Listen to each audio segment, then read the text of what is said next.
you shared all of your journey, like ups and downs and whatever. People not fulfilling their commitment or not meeting your expectations, or vice versa. So my question, like, what made you to quit showbiz ultimately? And what are the lessons you have learned from your experience in showbiz? I decided to go on vacation to Australia. Okay. My sister is like, so she loves to watch YouTube, and she came across this documentary called The Arrivals, and the other one by Farhan Khan. It's Arrivals. No, The Arrivals and the other one. I forgot, but Non-arrivals. no, Arrivals and the other. It's not Phase 3. It's not Phase 3. Arrivals and departures. No.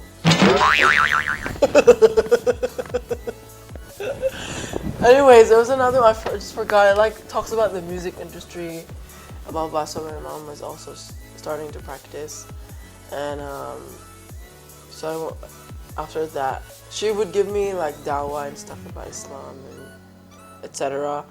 And then when I got back to Philippines, that's when I started to join sisters who were part of my dad's foundation called Liwanag ng Kapayapaan Foundation. And they were teaching in my dad's school at that time, because he had a school for Muslim children.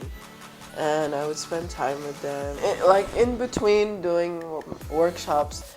And they invited me to go on one of their lectures or gathering, Islamic gathering.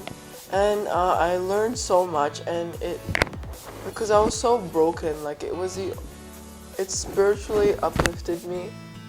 Oh. Like, it felt like there was a gap and that thing was filling up your gap. it was mending my heart.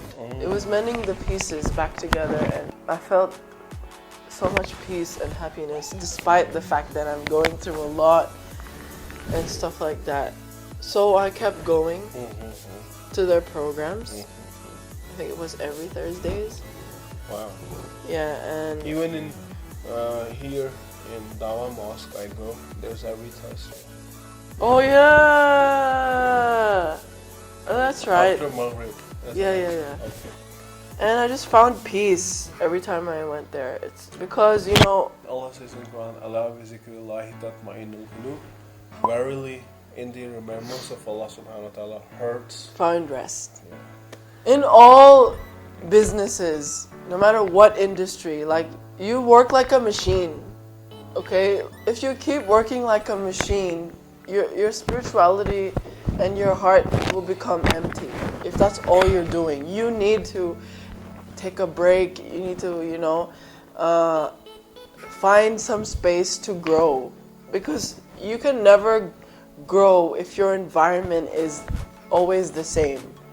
Like, what I felt in show business, it's always about the external things. Like, you always talk about yourself, it's always looking good, it's always going to the gym and being beautiful, and it's all external stuff. And inside, if that's all that you're gonna focus on, you'll feel empty.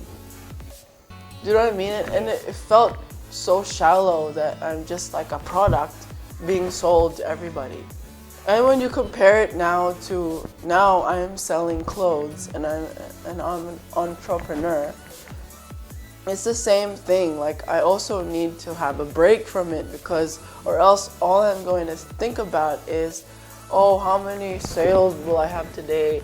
Or, oh, I need to get to this deadline, I need this much. We need that design. We need this design now. We need to have this photo shoot and blah blah. photo shoot and blah blah blah. Very hectic. Okay. Yeah, it's very hectic. So it goes with every. It's not easy. Yeah, it's the same for any industry. Yeah. It's all about external stuff, and You need to be is, you can't be perfect, and you don't have to be perfect. All you need to be patient.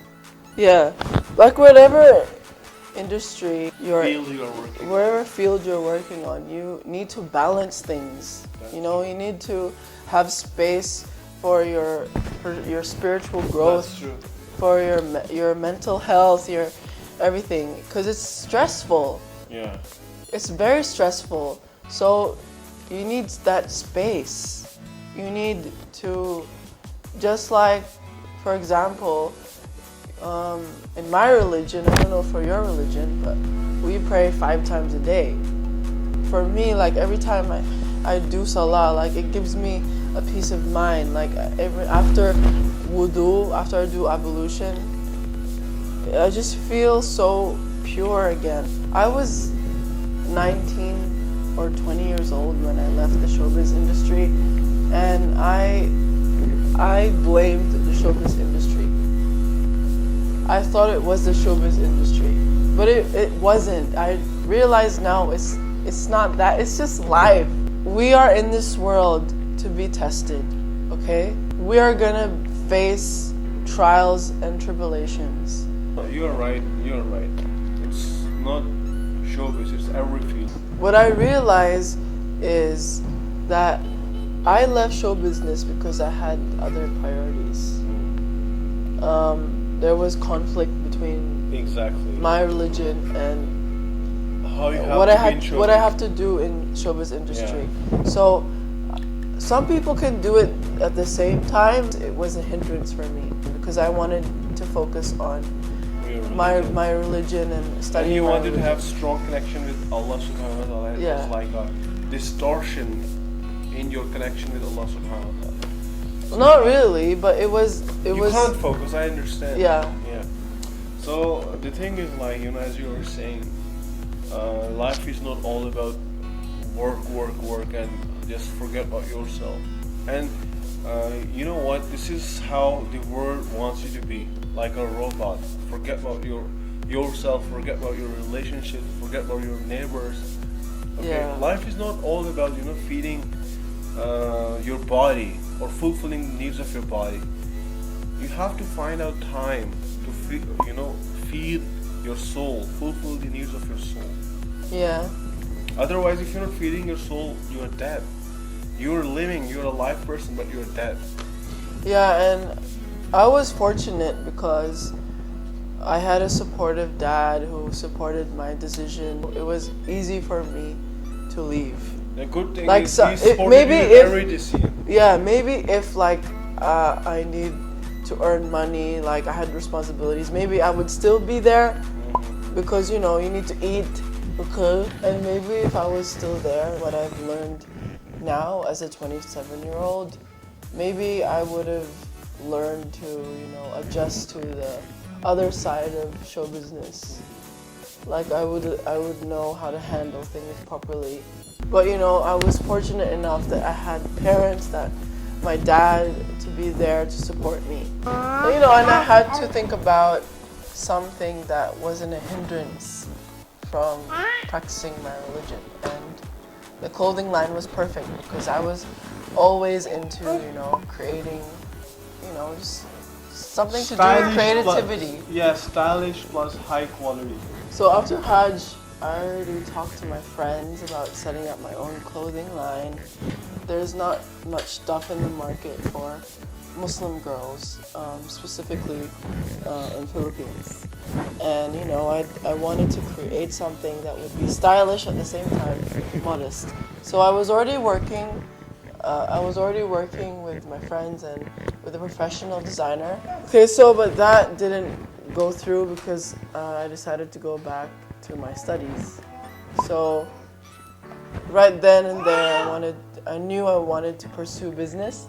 So I did my diploma in business. I remember you were telling me, like, along your life of journey, you met an amazing person who you were really astonished with his attitude, character, Yeah, beauty. you. Oh, what was When his I name? met you, Usama Mir. We got married, and you made me believe in myself. That I feel like with you I can do anything. I can, and I can be the best of myself. And, help me along my journey towards Islam and helping me keep my faith in the level that it should be. So, and I found a perfect life partner for me. So alhamdulillah, like even though I had to lose something, I also gained something very special.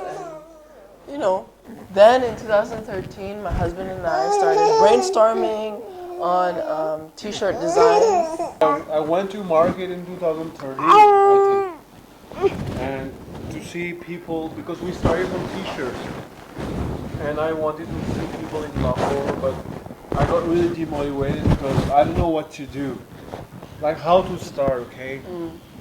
And then, of course, I was doing my other business as well, software, and then her passion got, she also felt that I wanted to do clothing. See, I said I can't do by myself. We have to do it together because I have ideas regarding t-shirts and stuff. You have ideas regarding other stuff. So she said, okay, then I have to come to Pakistan. So then she came to Pakistan, and then we brainstormed over designs, everything we planned. So alhamdulillah, here we are now. No, but I also remember 2015. When I went back to Philippines, I started. Remember? Yeah, that's what I'm saying. Like, Yeah, I contacted a company that did printing manufacturers, yeah. for shirts, and We started from t-shirts. yeah. So So whatever we stuff we got have one now, design. yeah, whatever stuff we have now, like t-shirts or hijabs or abayas, every single product took so much time. There's like too much brain in designing and tailoring and everything. So that's why our styles are unique. Our products are unique to find. So now we've been doing our business for how many months? Yeah, For a couple of months now, and alhamdulillah, we have been having great responses from you guys. Yeah. We've gotten a lot of loyal customers, Yes. and And in, there are in just a people- short span amount Yeah. of time. And there are some people who are contacting us for being resellers. To or resell they- our products. And there are some people who want to introduce their products. And of course we'll approve them, and they want to sell us in the name of our brand. So yeah, it means we're doing something great. People like Yeah. it. That's why they are trying to contact us. So So it's all happening because of Allah subhanahu wa ta'ala and your support. So inshallah we'll keep bringing new products, new ideas. We will improve our quality day by day. So yeah. So alhamdulillah, you have seen her and I have seen her, observe her. Like whenever you give up on something for the sake of Allah, Allah will never waste it. Trust me. Okay, Allah will never waste it. You have your life before, you have your life now. You got your beautiful daughter, So forget about what happened before. Just focus on your future. Focus on your present to make your future beautiful. Okay? So now I will tell you guys the lessons. Yeah. Lesson number 1, in any industry that you go into or planning to go into, number 1 is you have to believe in yourself. Yourself. Yeah, believe and trust in yourself. Like, even though people bombard you with hatred or bash you with negative comments or try to bring you down or break your spirit, always learn to get back up again. Ignore the naysayers. Yeah. Ignore those people who try to bring you down with their negative attitude, negative comments. Yeah. You have to build that trust in yourself that you can do it. Number 2, keep learning. Because you're dead when you stop learning. Learning is a lifetime process. And never ever be ashamed of learning. And always have a mindset that whatever I believe in right now or current situation of my mind still needs improvement. There should be always a space for improvement. Okay? Yeah, keep reading books, how to improve on whatever you're doing. And don't be like me who, loves to buy books but never finishes it. Okay, finish your book. Okay, finish and keep reading, because reading really helps Yeah. in whatever industry you're in. People who read books live 1,000 lives, and those who don't read book live only once. Wow, that's deep. 3, work twice as hard as everybody else. There will be late nights, there will be, you will suffer, but the universe will always take that back. There was a rich American business person, okay, but he was a tenant of poor farmers. Like he was a poor farmer family, okay, and he kept saying his mother that, "Mom, that we shouldn't be poor," and his mom kept telling him, "Remember that we are poor not because of God. We are poor because no one in the family had a desire to be rich." Wow. Okay. Yes. The point is, what I'm trying to say, that when he became successful, he took too many risks. If you read, Yeah. I forgot his name. I forgot. We his will write name. down his name. Okay. So, point I want to conclude is that when he became successful, people asked him, what inspired him to be successful. Like if you would tell us, like, what is the reason behind your dad's success? He said, "I read Bible and books." Wow. So my point is, always have faith in God. Always do your work hard, but always ask Allah subhanahu wa ta'ala to help you in your dua. Okay? He will help you, inshallah. Don't fear failure, because when you fail, that's when you will learn where to improve. Without failing, how are you going to know where you need to improve and where you need to work on yourself or work on whatever you want to work in? It's always better to fail rather than not trying. Yeah, exactly. And you will hear a lot of success stories about people who are successful now. Like they've failed so many times, but they never gave up. Yeah. Yeah. They say there's a point which says, "Rest if you must, but don't you quit. Keep going on. You should rest, but never quit." It's discipline. You have to have discipline. Yes, you have to have a schedule. If you don't have any discipline, then you're not going to get any work done. If you want to bring a change, you have to be uncomfortable. Exactly. You have to go out of your comfort zone. So, like for me, like a challenge for me is learning to budget myself and, sacrifice the things that I want. Invest more instead of buying more. So I'm working on that. I mean, I've improved a lot. Like my expenses compared to last year have improved a lot. So I'm proud of myself. And the last one is balance your time with your family and work and your spiritual needs. It's very, very important for your mental health and your physical health. So you have spiritual. I believe that you guys have learned something from us, and you guys have enjoyed that video, and you have learned something from our experience, or you might have learned something from my words. So till the next time, take care of yourself. Assalamu alaikum wa rahmatullahi wa barakatuh.